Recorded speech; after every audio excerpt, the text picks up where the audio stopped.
我属于诚实型的盆景爱好者，观察得多，参与得少，基本不参加任何派别交流，从实践中形成自己独特的个人风格，以写意盆景为主，创作灵感来自哲学典籍、中国画等等，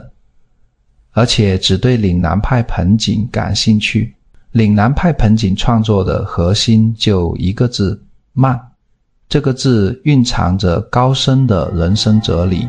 诠释宇宙人生的诸多真相等。